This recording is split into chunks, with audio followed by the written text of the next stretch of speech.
Hi guys, it is Wednesday, and look what I found in my daughter's room. Miss Nelson is back. This should have followed Miss Nelson is missing, but I couldn't find it, but I did. So Miss Nelson is back.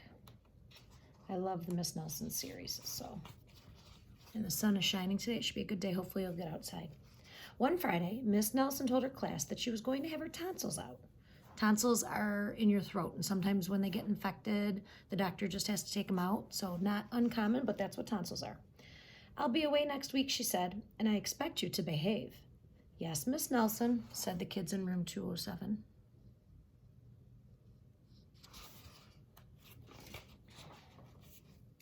But at recess, it was another story. Wow, said the kids. While Miss Nelson is away, we can really act up. Not so fast, said a big kid from 309. Haven't you ever heard of Viola Swamp? Who? Said Miss Nelson's kids. The swamp is the meanest substitute in the whole world, said the big kid. Nobody acts up when she's around. Oh, said Miss Nelson's kids. She's a real witch, said the big kid. Ooh, said Miss Nelson's kids. I'll bet you get the swamp, said the big kid. And if you could tell from her body language, she's a little frightened that maybe Miss Swamp will be her substitute.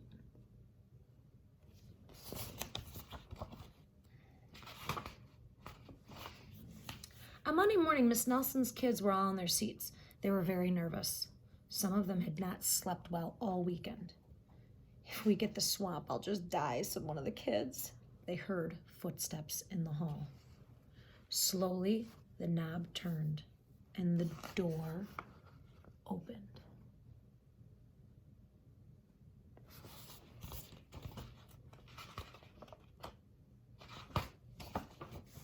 It was Mr. Bladsworth, the principal. I shall personally take over this class, he said.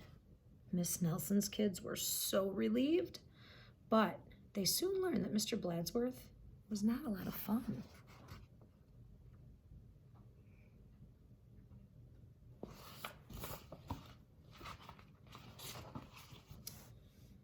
All morning, Mr. Bladsworth tried to amuse the class with his corny card tricks. Oh, brother, said the class. That afternoon, Mr. Bladsworth showed the class his favorite shadow pictures. This is kid stuff, said the class. The next day, Mr. Bladsworth demonstrated his favorite bird calls. They were not a success. And for 2 days, Mr. Bladsworth showed slides of his goldfish, Lucille. Miss Nelson's kids had never been so bored. And slides are kind of like pictures that we use to project on the screen, but you can put like your own pictures on there. So he put pictures of his fish, and they are bored.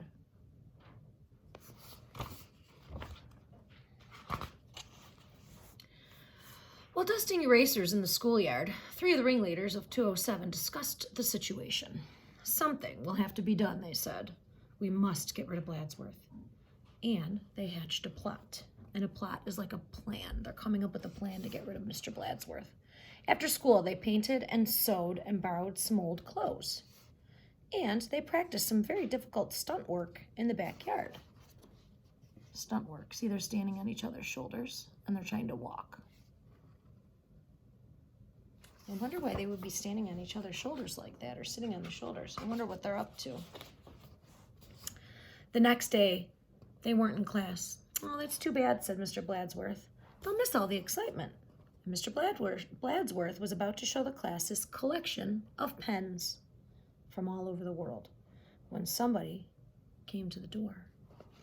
Slowly, the knob turned and the door opened.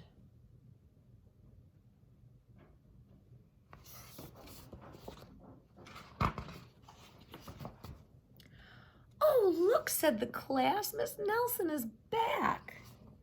A tall and lumpy Miss Nelson tottered into the room. Mr. Bladsworth was surprised. Well, you're back sooner than expected, he said. The tall and lumpy Miss Nelson didn't speak. Said the kids. Her throat must still be sore. Are you sure you're well enough, said Mr. Bladsworth. She sure is, said the kids. Well, in that case, said the principal, I'll be getting back to the office. It's nice to have you back, Miss Nelson. And he left the room. Now, before I turn the page, why do you think she looks lumpy here? And I see little holes here with a string attached. What do you think is in there? Miss Nelson looks very different to me right now. Hot dog, cried the class. We got rid of Bladsworth. Now we can just do as we please. And at the stroke of 10, the kids from 207 left the building. And nobody stopped them. And they have Miss Nelson with them, so why would anybody think any different? They went straight to the movies where they saw the monster that ate Chicago twice. This is really living, they said. And afterwards, they went to Lulu's, where they stuffed themselves silly. But soon, they made a serious mistake.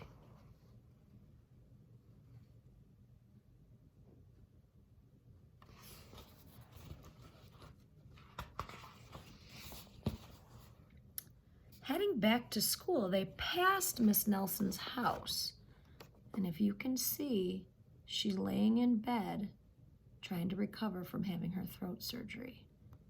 And this is supposed to be her, so there she is. They passed right by her house. Probably not a good move. Miss Nelson couldn't believe her eyes. "Those are my kids," she said in a scratchy voice. "What are they doing out of school? And who is that with them?" Miss Nelson telephoned Mr. Bladsworth to see what was going on. "You're not Miss Nelson, said Bladsworth. "Miss Nelson is back." And he hung up. "Can't fool me," he said. Said Miss Nelson. "Something will have to be done." And she went into her closet. And if you remember the last story, Miss Nelson's missing. What was hanging in that closet? I can remember it was an ugly black dress. Back in 207, Miss Nelson's kids were spending an agreeable afternoon. They were very pleased with themselves.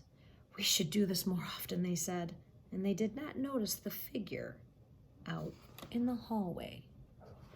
Slowly, the knob turned, and the door opened. Now, who do you think it is this time? I think I know who it is.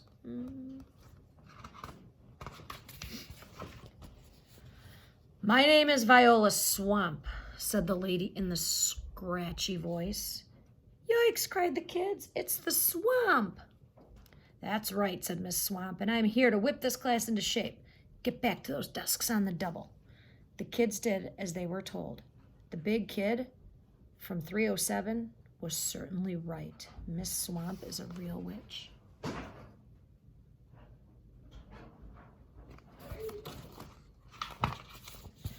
She knew how to get results. The class did a whole week's work in no time. We shouldn't have gotten rid of Bladsworth, they said. "Pipe down," said the Swamp. And just then something under the desk attracted her attention. It was a mask. "Aha," said Miss Swamp. "So that's your little game." And she tried on the mask just as Mr. Bladsworth stepped into the room. "Miss Nelson," said Bladsworth, "I'm of the opinion that someone has been impersonating you." "Uh-oh," whispered the kids. "You don't say," said Miss Swamp. "Probably just some kids acting up. I'm sure it won't happen again." And Mr. Bladsworth left.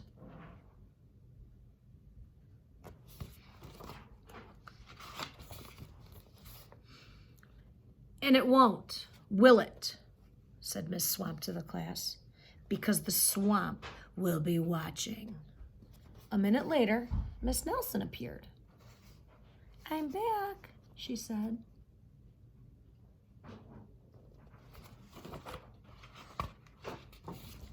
"Hot dog," cried the kids. "Are we glad to see you?